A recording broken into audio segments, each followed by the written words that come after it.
Assalamualaikum warahmatullahi wabarakatuh.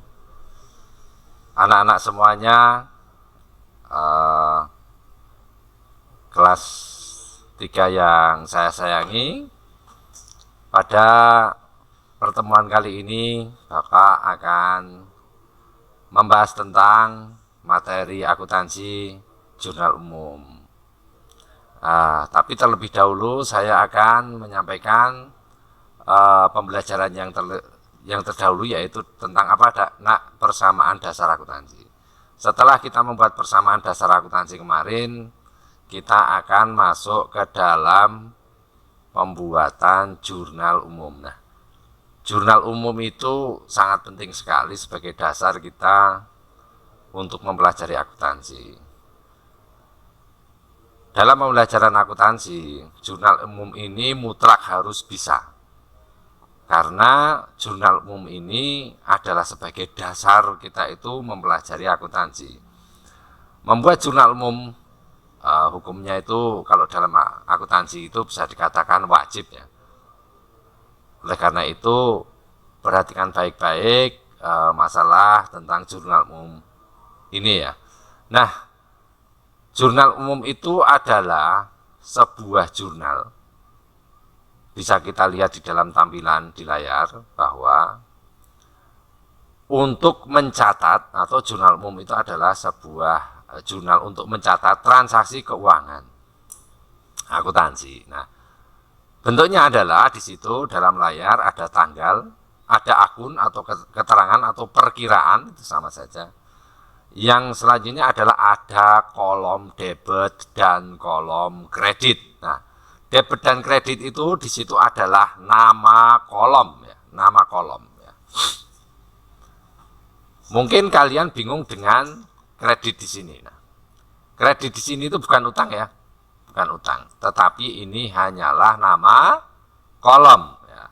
Kolom debit, kolom kredit. Nah, begitu ya. Nah, ini adalah bentuk dari jurnal umum. Nah, bagaimana mencatat transaksi tersebut ke dalam jurnal umum? Mari kita lanjutkan pada pembelajaran selanjutnya. Nah, sebelum kita melangkah pada pencatatan jurnal umum, kita harus tahu tentang mekanisme debit dan kredit. Nah, mekanisme debit dan kredit itu apa? Mekanisme debit dan kredit itu adalah peletakan akun-akun yang nantinya akan diletakkan di dalam jurnal umum. Kita tahu bahwa kemarin kita telah bahas secara garis besar di dalam akuntansi itu ada 6 akun dasar. Kita membahas tentang dasarnya dulu, yaitu akun aktiva, akun beban, akun prive, akun pendapatan, akun modal, akun utang. Nah, di sini saya berikan warna merah dan warna hijau, warna biru untuk membedakan. Karena di sini nanti mekanisme debit kreditnya itu akan berbeda. Yang pertama adalah aktiva, beban, dan prive. Kita telah menganalisis kemarin pada persamaan dasar akuntansi. Jika bertambah, nanti letaknya akan di kolom debit. Dan jika berkurang, letaknya ada di kolom kredit. Ingat, ini juga wajib untuk dihafal. Ingat, saya ulang lagi. Aktiva, beban, prive, jika bertambah akan ada di kolom debit. Dan jika berkurang akan di kolom kredit. Sedangkan pendapatan, modal, dan utang, jika bertambah akan masuk ke dalam kolom kredit, dan jika berkurang akan masuk di kolom debit. Nah, begitu ya anak ya. Ingat baik-baik ya. Selanjutnya saya akan terangkan seperti ini. Contoh ini ya. Pada 1 Januari perusahaan membeli peralatan seharga 20.000 dibayar tunai. Maka saya cantumkan di sini mekanisme debit dan kreditnya. Nah, mekanisme debit dan kreditnya. Nah, peralatan bertambah 20.000. Nah, peralatan bertambah 20.000 itu berada di kolom debit. Di sini analisis kedua adalah kas berkurang 20.000. Nanti kas berkurang di 20.000 itu akan ada di kolom kredit. Karena apa? Kas ini termasuk aktiva, jika berkurang di kredit. Peralatan itu termasuk aktiva, jika bertambah akan ada di kolom debit. Nah, membuat jurnal umumnya akan tampilannya adalah seperti ini. Tanggal 1 akun, nah ini yang masuk kolom debit akan dicatat terlebih dahulu. Ya, masuk kolom debit akan dicatat terlebih dahulu. Sedangkan yang nantinya akun-akun yang masuk kolom kredit akan dicatat kemudian. Ya, ingat itu ya. Ingat seperti itu. Nah, tampilannya seperti ini. Di kolom kredit saya panah seperti ini. Kolom debit dan kolom kredit. Ya, gitu ya, nak ya. Nah, saya ulang kembali, mungkin di dalam kalian itu belajar, itu kalian tidak ingat aktiva. Aktiva itu seperti ini. Kas, piutang, perlengkapan, peralatan, kendaraan, sewa atau asuransi atau iklan dibayar di muka. Itu termasuk aktiva. Sebetulnya aktiva itu banyak sekali ya. Namun pada pembelajaran sederhana kita, paling dasar untuk kita itu belajar, kita kenalkan yang ini terlebih dahulu ya, supaya kita lebih enak dalam pembelajaran akuntansi. Nah, saya akan memberikan contoh-contoh pencatatan jurnal dan transaksi ke dalam jurnal umum. Ada pencatatan transaksi ke dalam jurnal umum. Contoh, pada tanggal 1 Januari 2022, Tuan Satoto mendirikan bengkel dengan menyetor uang tunai atau kas sebesar 100.000, peralatan sebesar 50.000 dan perlengkapan sebesar 30.000 sebagai modal. Nah, analisis transaksinya bagaimana dari transaksi tersebut? Ya, kita lihat. Di sini selalu saya sampaikan, ini rumus wajib dari membuat jurnal umum. Dari transaksi ini kita analisis. Kas bertambah 10.000. Kas itu termasuk aktiva, ya, kas termasuk aktiva. Aktiva jika bertambah akan masuk kolom debit. Nah, ini lihat ya. Ini perhatikan baik-baik. Lalu peralatan termasuk aktiva juga bertambah 50.000 akan masuk kolom debit. Kenapa masuk kolom debit? Karena peralatan termasuk aktiva bertambah di debit. Dan perlengkapan termasuk aktiva juga bertambah 30.000 akan masuk kolom debit. Karena apa? Termasuk aktiva. Sedangkan di kolom kredit akan terlihat modal bertambah sebanyak berapa? 180.000. Modal bertambah ada kolom kredit. Jika dicatat dalam jurnal umum akan terlihat seperti ini ya.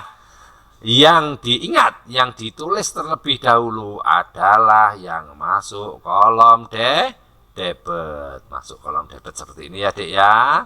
Lalu selanjutnya akan dicatat di kolom kredit sebagai modal, dicatat kemudian kita lihat di sini.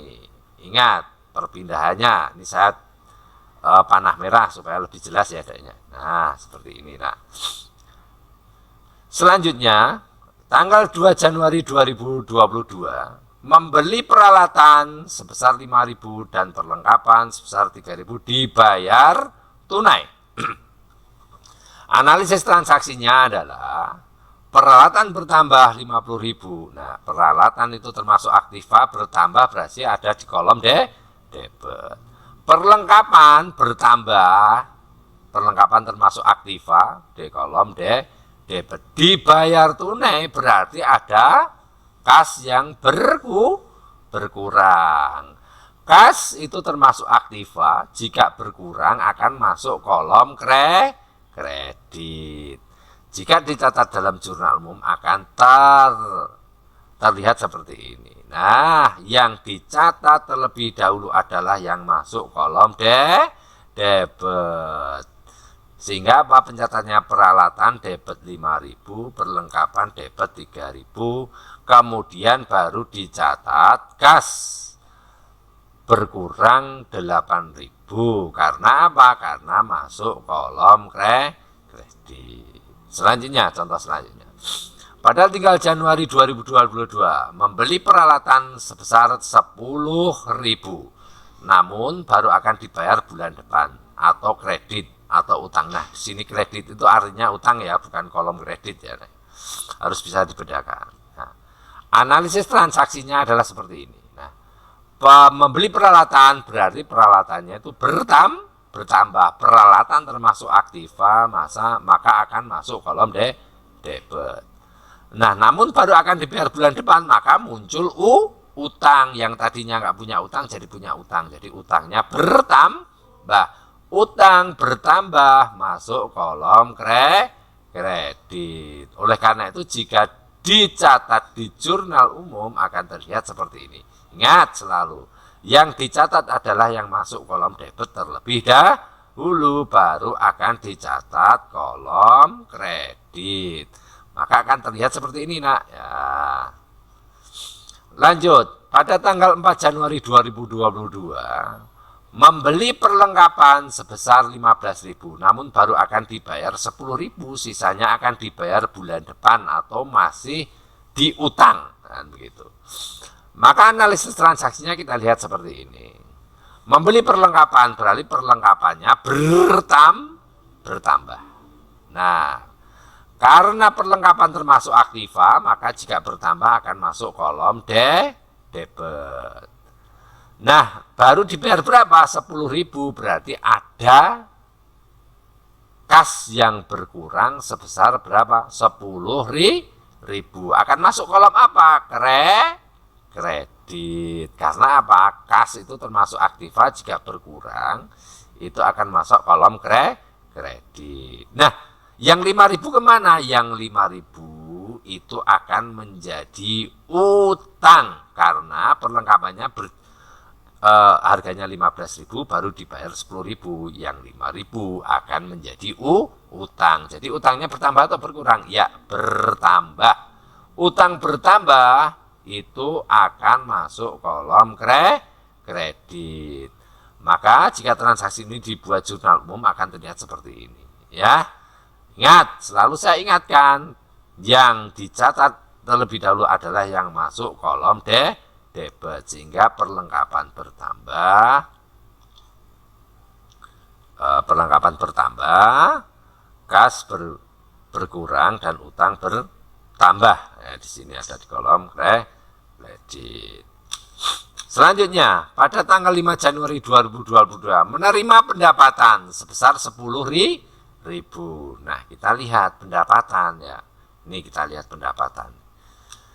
Kita analisis terlebih dahulu. Pendapatan yang tadinya nggak punya pendapatan jadi punya pendapatan. Jadi apa? Pendapatannya bertambah. Kalau pendapatan bertambah maka akan masuk kolom kredit. Ini pendapatan bertambah masuk kolom kredit. Nah, kas juga bertambah. Berapa? 100.000. Akan kas termasuk aktiva. Aktiva bertambah akan masuk kolom debit. Maka jika dibuat jurnal umum akan dicatat terlebih seperti ini. Nah, ingat, yang masuk kolom debit yang dicatat terlebih dahulu. Oleh karena itu kita akan mencatat kasnya terlebih dahulu ya, ya. Kas debit 100.000, pendapatan kredit 100.000. Pendapatan kredit artinya pendapatannya bertambah. Ya, gitu ya, nak ya. Selanjutnya, tanggal 6 Januari 2022, menyelesaikan pekerjaan bengkel. Oleh karenanya menerima pendapatan sebesar 150.000. Namun baru akan diterima bulan depan. Kita analisis.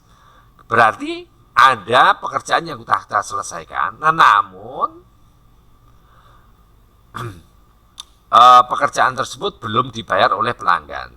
Maka analisis transaksinya adalah, walaupun belum dibayar sudah kita catat sebagai pendapatan. Oleh karena itu pendapatannya bertambah. bertambah. Pendapatan bertambah nanti akan masuk kolom kredit. Sedangkan karena belum dibayar, maka akan muncul apa? Betul, muncul piutang. Nah, piutang termasuk aktiva. Piutang yang tadinya nggak punya menjadi punya, berarti piutangnya bertambah. Karena piutang itu termasuk aktiva, maka kalau bertambah akan masuk ke dalam kolom debit. Ya, kolom debit. Nah, kalau dibuat jurnal umum akan terlihat seperti ini. Yang masuk kolom debit yang ditulis terlebih dahulu. Sehingga kita mencatatnya adalah piutang 150.000 di kolom debit dan pendapatan 150.000 ada di kolom kredit. Kolom kredit. Gitu ya, Nak ya.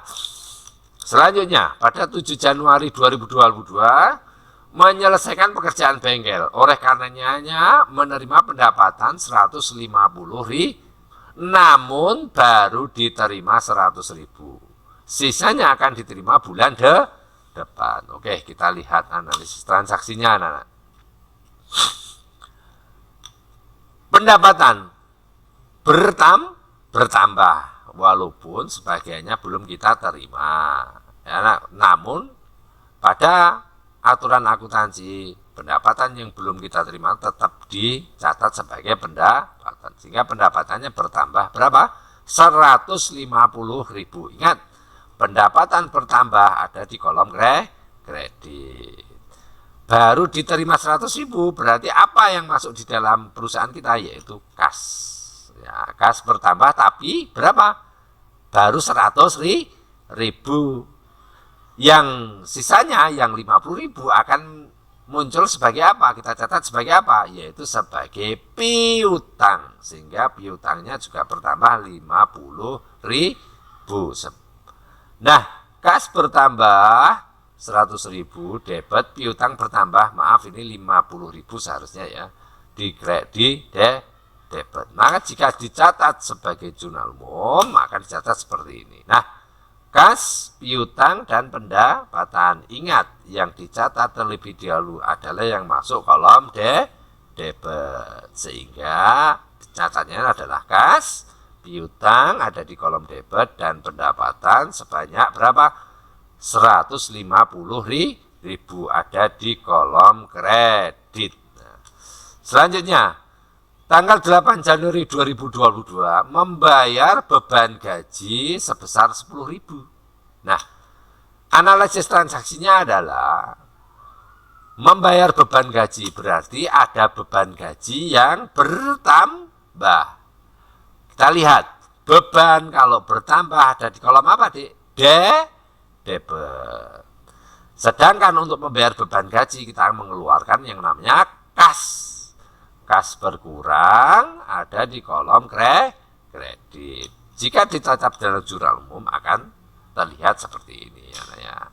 Beban gaji dan kas. Kas di kredit artinya berkurang, beban gaji di debit artinya bertambah.